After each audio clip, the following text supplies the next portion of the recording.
সংগ্রাম কায়েম করা যায় না। ধর্মীয় মূল্যবোধের পাটাতন ছাড়া অসাম্প্রদায়িকতা চর্চা করা যায় না। ধর্মীয় মূল্যবোধের পাটাতন ছাড়া ফ্যাসিবাদ বিরোধী সংগ্রামে জনগণকে ঐক্যবদ্ধ করা যায় না। এবং আমাদের 56,000 বর্গ মাইলের যে নিজস্ব সংস্কৃতি, আমরা তা দাঁড় করতে পারবো না। আজ তারেক রহমানের নেতৃত্বে আমরা যে নির্বাচিত সরকার দেশের শাসনভার জীবনের সর্বশেষ রাজনৈতিক কর্মসূচি যাপন করে তিনি প্রমাণ করেছেন তিনি এই দেশের মানুষের কল্যাণ ছাড়া তার জীবনের আর কোনো ব্রত ছিল না। তিনি অনুমান করতে পেরেছিলেন উজান দেশের সম্পদ, পানি সম্পদ যদি ভাটির দেশে সঠিকভাবে বন্টনের চুক্তি না হয় তার পরিণতিতে কি হতে পারে তা তিনি অনুমান করেছিলেন। এবং তিনি এটাও অনুমান করেছিলেন আন্তর্জাতিক পর্যায়ে উজানের দেশ আর ভাটির দেশের এই সমস্যার তৎকালীন সময়ে কোনো গ্রহণযোগ্য চুক্তি ছিল না।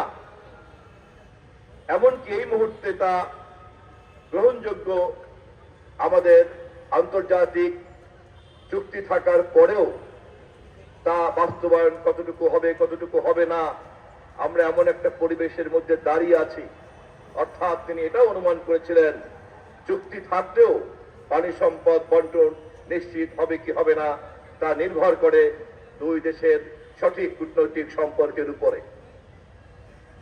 আজ ফারাক্কা দিবসে সেই কারণেই স্মরণ করছি সেই মজলুম জননেতাকে, সেই দূরদর্শী দার্শনিককে এবং এই দেশের রাজনীতির সবচাইতে সঠিকভাবে অনুধাবনকারী নেতা মজলুম জননেতা মাওলানা আব্দুল হামিদ খান ভাসানীকে।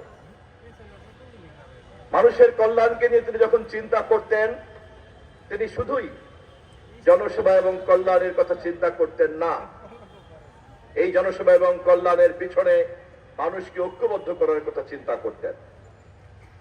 এবং ঐক্যবদ্ধ করতে চাইলে মানুষের ঐক্যের যে সর্বনিম্ন ঐক্যমত তিনি তা খুব ভালো করেই বুঝতেন। 56,000 বর্গ মাইলের বাংলাদেশে ধর্মীয় মূল্যবোধের পাটাতন ছাড়া গণতন্ত্র